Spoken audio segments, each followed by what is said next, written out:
however, is about results, and Brendan's team has a 70% finishing record in a sport which extracts the maximum from man and machine. Back, Brendan, and you are putting your company into a spectacular theatre of action. A theatre which attracts thousands and the attention of the country's newspapers and electronic media. Fagan first stepped into a rally car in 1968 and won the Novices Award on that outing. 1 year later, he competed in the Circuit of Ireland for the first time, only his fourth event. He finished in 25th place overall. From the early days, he rapidly began to claw his way up the results ladder. After many club successes, he started to concentrate on the internationals, and as his experience increased, Brendan soon found himself taking on some of the best drivers in the world. But actions speak louder than words.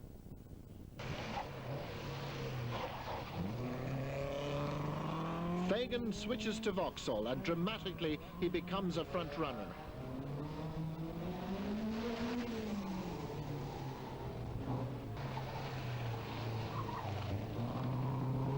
In Donegal, Brendan achieves a fine third place, only beaten by Price's Porsche and Jimmy McRae in the Works Vauxhall.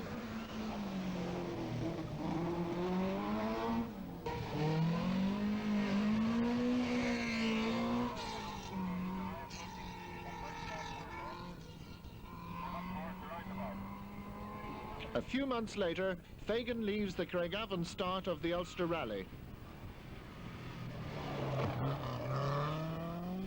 Early in the event, Brendan is sensational, and he leads the rally. But he and Jimmy McRae were to tip their Vauxhalls into a bog on the same stage. In Killarney, Buckley was Brendan's main opposition.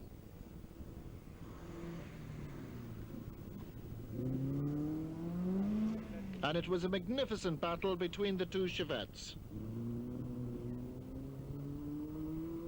But this was to be a punctuated rally. Ger had a puncture on Mall's Gap, and I think he had a puncture on the next stage, and we took the lead then, and we held it for about 4 stages, I think.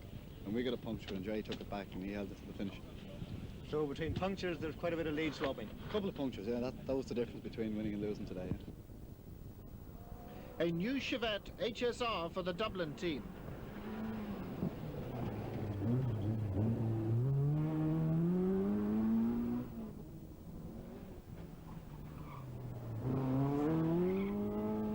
But Brendan has a gearbox failure in Killarney. We've changed the gearbox and prop shaft, and we've oil coming out of our breather on the engine, so it's living in hope at the moment.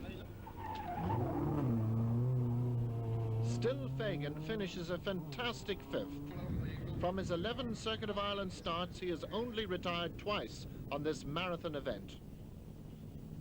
Galway, 82. On Michelin tyres, Brendan annihilates the opposition on the first night.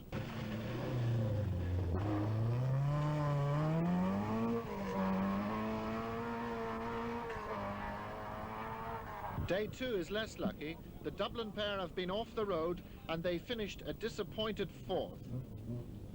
But the writing is on the wall for Fagan's first international win.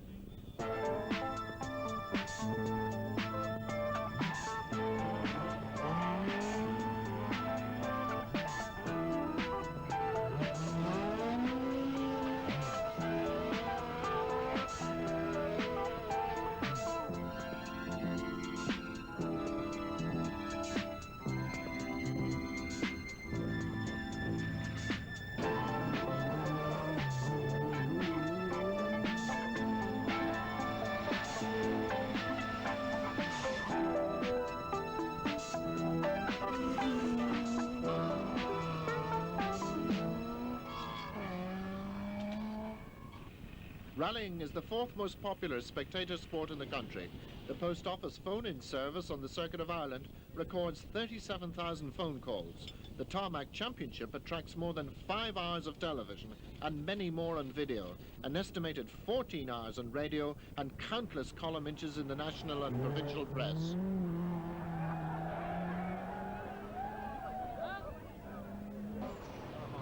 Brendan, and your high-speed billboard will be seen throughout the length and breadth of the country. The circuit at Easter, Donegal in June, throughout Ulster in August, on the Isle of Man in September, in Cork during October, and in Galway at the start of the year. Successful marketing through rallying has a proven track record. And it's fun. Galway International Rally and Galway Leisureland welcomes the drivers who are preparing their cars for scrutiny early on Friday morning.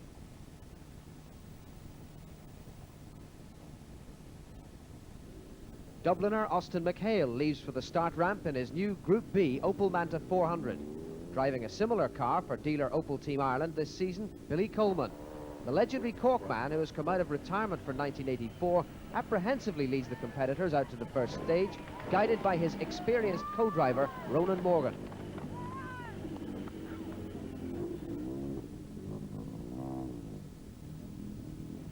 McHale just couldn't wait to try out his new Manta and challenge not only his teammate, but also the other considerable opposition, including an exotic Ferrari. The start of Special Stage 1. And Coleman gets the 1984 Tarmac Championship underway. Asconas are still very much in evidence amongst the privateers, but are not on the pace of the Mantas. Tony Warswick's Ferrari is finding the Irish roads a little bumpy. The early leader is McHale, but by night service it's rumoured he's gone off the road. Coleman, though, is going according to plan. No problems at all, but as we expected, we were a little bit off the pace, but not too far. On Saturday morning, we learned that Austin McHale has retired. There is now a great battle going on for first place between Coleman and Brendan Fagan driving a Chevette. But Billy is content to play himself in at his own pace. Also flying is Ken McKinstry in his Escort.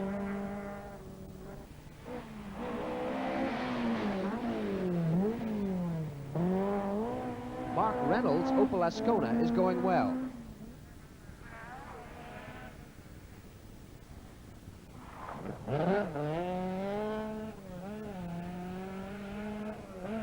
At Parc Ferme, Coleman changes a punctured wheel. Brendan Fagan has taken the lead.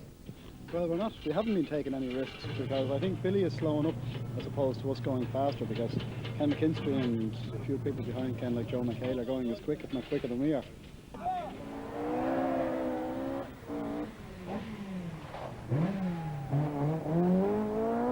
McKinstry is pushing his Escort to the limit, while Joe McHale makes up for brother Austin's early retirement. But the Chevette is leaving a trail of petrol on the stage.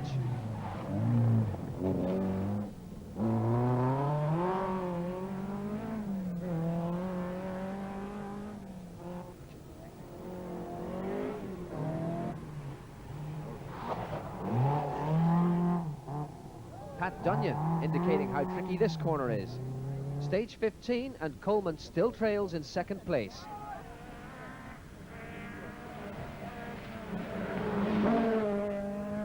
The pressure is on now and Billy tries desperately to catch up some time. But Fagan still holds out in the lead. And the Chevette crew are still setting the pace.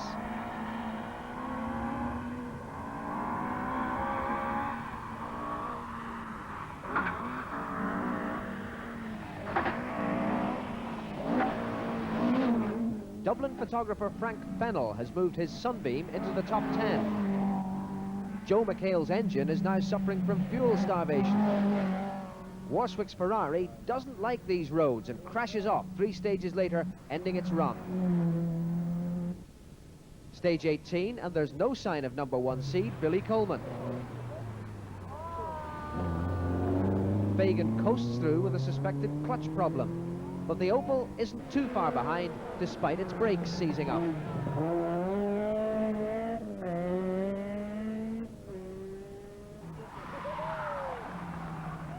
Alan Fraser is having tyre problems, and Ian Calvin is to end his run in the Ascona just 2 stages later with a blown engine.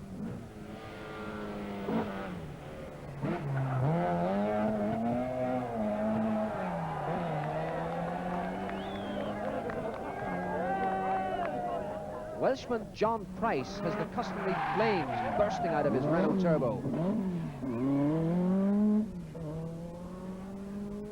Sunday morning, the final day of the Galway rally.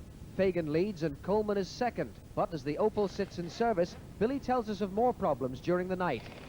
Fan belt fell off the engine on the second last stage last night, but we're back in shape now and going to go all out for, well, maybe even a win yet, you never know. Stage 21, and Austin McHale is back on the road. The Manta is 003 for Sunday.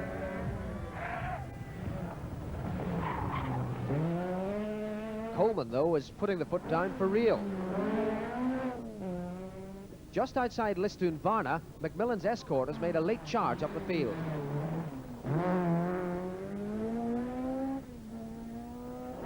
But it looks as if Coleman's brake problems have cost him too much time. Not even the powerful Manta 400 can make up the gap now, and Brendan Fagan arrives home in his privately entered Vauxhall Chevette HSR to take first blood in the 1984 STP Tarmac Championship. Billy Coleman and Ronan Morgan, despite a big effort right up to the end, just couldn't catch the Dublin motorcycle dealer, and they had to settle for second in Galway. And a great performance by Ken Macmillan to take third, even with spectators obstructing the road. For Brendan Fagan and Ronan McNamee, their very first international win, achieved on the 1984...